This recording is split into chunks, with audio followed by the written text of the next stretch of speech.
Buenas tardes, profesor Dario Alexander. Con algunos ejercicios o ejemplos quiero explicar el transporte celular. Dice que la célula necesita este proceso porque es importante para expulsar de su interior los desechos del metabolismo.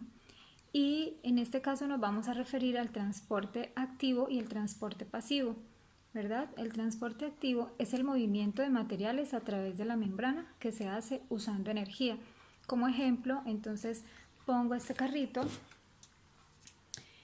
en una superficie plana para que él suba, ¿sí? En este caso yo estoy utilizando la energía para que el carrito suba. En el caso del transporte pasivo, que es el movimiento de sustancias a través de la membrana celular que no requiere energía, entonces yo puedo poner el carrito en esta posición y dejarlo caer y no estoy utilizando ninguna clase de energía. Entonces eso haría referencia al transporte pasivo.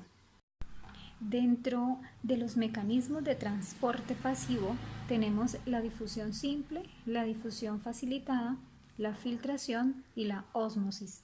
A continuación quiero dar un ejemplo de difusión simple. Es cuando de pronto cogemos un aerosol y vamos a difundirlo o vamos a usarlo en algún ambiente. Entonces las partículas poco a poco se irán incorporando en la habitación o en el medio al que lo queremos aplicar. Otro ejemplo sería cuando abrimos un frasco de perfume o de cualquier otro líquido que sea volátil, podemos olerlo rápidamente en un recinto cerrado.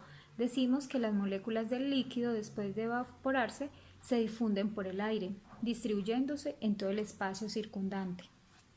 Otro ejemplo de difusión sería cuando colocamos un terrón de azúcar en un vaso de agua, las moléculas de sacarosa se difunden por todo el agua. Un ejemplo de ósmosis sería cuando regamos las plantas, ellas absorben y dejan pasar el agua que necesitan a través de las células o de sus vacuolas. Bueno, a continuación quiero dar algunos ejemplos del transporte activo. Este se divide en dos o tiene dos tipos, que son el transporte activo primario, que es cuando las proteínas especializadas reconocen la presencia de una sustancia que tiene que ser transportada y servir como bombas, ¿sí?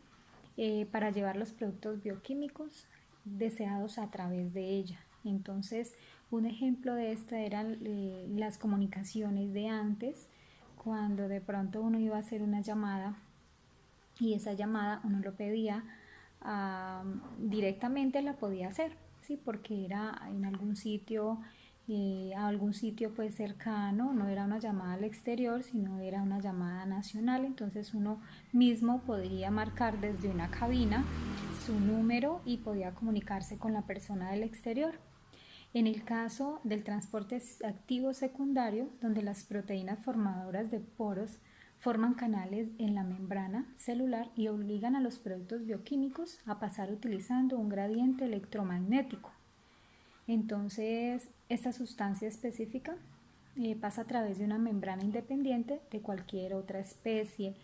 Entonces, el ejemplo es la misma llamada, pero como ya iba a ser una llamada a larga distancia o internacional, uno tenía que pedir la llamada con una operadora, y entonces esto se me asemeja pues como a canales electromagnéticos que tiene la célula, tienen que hacer un aporte más o pedir de pronto otra ayuda. Entonces, en el caso del ejemplo de las comunicaciones, pues me sirvió como referencia.